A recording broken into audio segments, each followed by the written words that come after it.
ശ്രീരാമനും അണ്ണാനും.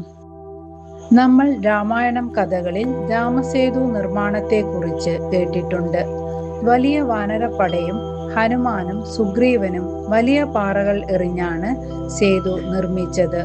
എന്നാൽ ആ വലിയ നിർമ്മാണത്തിൽ ഒരു ചെറിയ അണ്ണാനും പങ്കുചേർന്ന കാര്യം നിങ്ങൾക്ക് അറിയാമോ? അത് കേവലം ഒരു കഥയല്ല, വലിയൊരു പാഠമാണ്. രാമസേതു നിർമ്മാണം നടക്കുമ്പോൾ വാനരന്മാർ വലിയ പാറകൾ കടലിൽ എറിയുന്നുണ്ടായിരുന്നു. ഇത് കണ്ടുകൊണ്ട് ഒരു ചെറിയ അണ്ണാൻ അവിടെ നിൽപ്പുണ്ടായിരുന്നു. തനിക്കും ഭഗവാൻ രാമനു വേണ്ടി എന്തെങ്കിലും ചെയ്യണമെന്ന് അവന് തോന്നി. അണ്ണാൻ കടലിൽ പോയി വെള്ളത്തിൽ മുങ്ങി അതിനുശേഷം മണലിൽ പുരണ്ട് രാമൻ നിർമ്മിക്കുന്ന പാലത്തിന്റെ അടുത്ത് ചെന്ന് മണൽത്തരികൾ കുടഞ്ഞു കളഞ്ഞു. ഇത് കണ്ട വാനരന്മാർ അണ്ണാനെ കളിയാക്കി. നിന്റെ ഈ ചെറിയ അണ്ണാൻ മണൽ കൊണ്ട് എന്തു ചെയ്യാൻ പറ്റുമെന്ന് അവർ ചോദിച്ചു. അപ്പോൾ ഭഗവാൻ രാമൻ അങ്ങോട്ട് വന്നു. അദ്ദേഹം ഈ അണ്ണാനെ വാരിയെടുത്ത് തലോടി.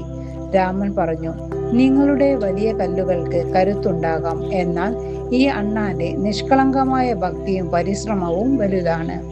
രാമന്റെ കൈവിരലുകൾ അണ്ണാന്റെ പുറത്ത് തടവിയതിന്റെ അടയാളമാണ് ഇപ്പോഴും അണ്ണാന്റെ പുറത്തുള്ള വരകൾ എന്നാണ് വിശ്വാസം.